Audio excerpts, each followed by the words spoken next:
The MMA world is losing its mind after one of the craziest light heavyweight title fights in recent memory. Carlos Ulberg just shocked everyone by knocking out Jiri Prochazka in the second round to capture the vacant UFC 205-pound belt. Carlos blew out his own knee early in the fight and could barely stand, yet he still unleashed a brutal check hook that dropped the former champ before finishing the job on the ground. Jiri later admitted he held back because he felt mercy seeing the injury, calling it a big lesson learned. Chael Sonnen wasn't buying the mercy storyline at all. He called it straight up carelessness from Prochazka, saying this was a real cage fight where both men were trying to hurt each other. He pointed out that Ulberg simply got the jump on Jiri in a split second. No mercy, just elite timing and power. Carlos himself revealed he saw Jiri pointing to the ground as a trap to lure him into a brawl, but he stayed disciplined and stuck to his game plan, turning a career-threatening injury into a championship moment. Prochazka addressed his performance in a social media video. Let's roll the clip. And in English, thank you all for support. Just checking the jaw here in hospital. And big apologies for my performance tonight. Still can't understand this my stupid mercy in the fight, and that cost me this fight. So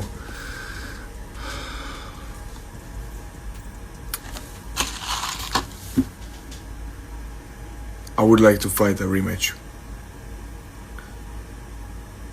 because man, that was my fight.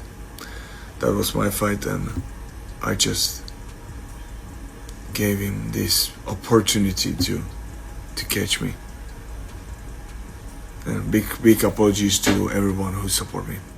The UFC just added pure heavyweight chaos to the massive White House card. Fresh off one of the wildest fights of the year, undefeated fighter Josh Hokit is stepping right back into the fire against knockout king Derrick Lewis at UFC Freedom 250. Moments after Hokit's back-and-forth war and hard-fought unanimous decision over Curtis Blaydes, Dana White made the announcement live. The idea to get Derrick Lewis on the card came straight from President Donald Trump himself, who was in attendance and personally pushed for Derrick to be on there. Hokit, the former college wrestler turned MMA prospect, just announced himself as a real player in the heavyweight division with that grueling performance. Now he gets a massive step up in competition against Lewis, the UFC's all-time knockout leader, known for his one-punch power and unpredictable style. This is a classic young gun versus veteran bomber booking that could steal the show on one of the biggest stages in UFC history. Let's roll the clip of Dana White announcing Josh Hokit versus Derrick Lewis for the White House card.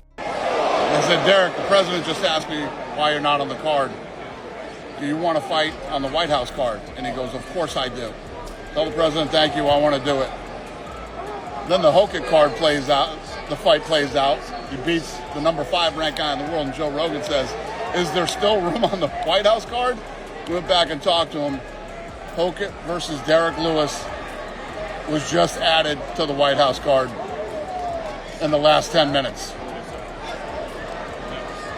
President Trump built half of that fight, and Rogan built the other half. Both guys have accepted and agreed for the fight, so we're adding one more to the White House. Hokit versus Derrick Lewis. Pretty badass how that played out organically during the fight.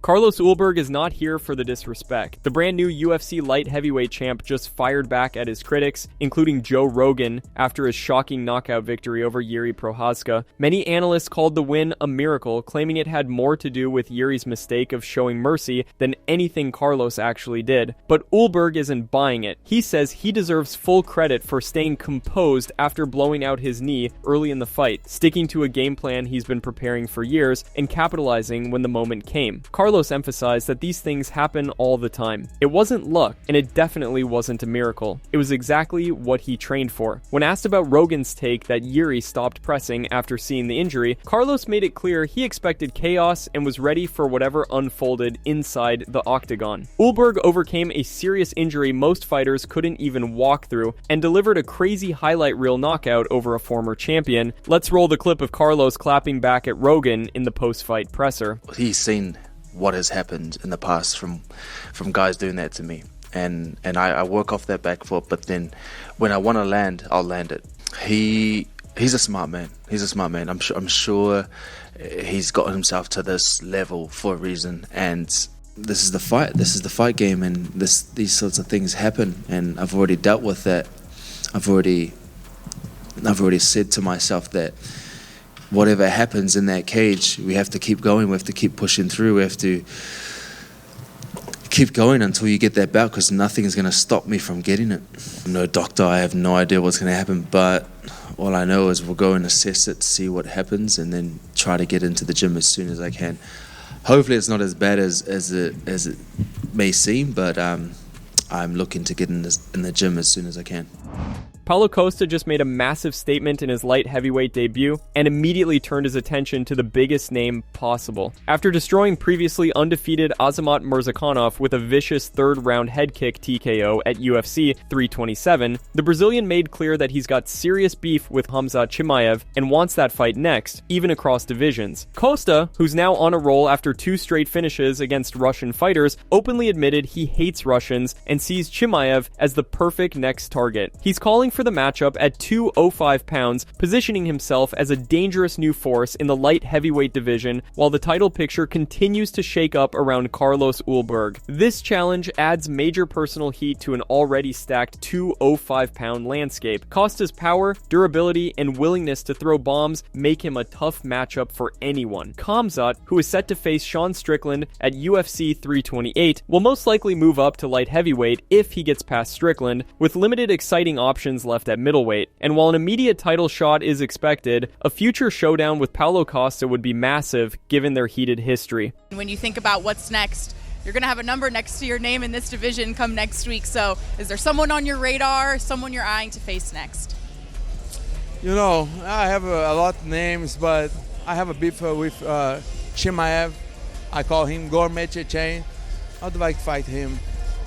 And you want to go back down to middleweight to fight him, or do you want to do that at 205? What we can do here, or whatever UFC think is gonna be an exciting fight. I can fight at 185 middleweight, but at the moment nobody was available. The division was I will be stuck.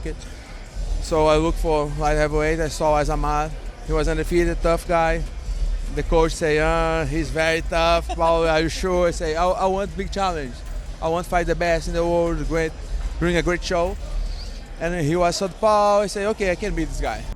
That's it from MMA Psycho. Thanks for watching. Don't forget to leave a like and subscribe for daily MMA news.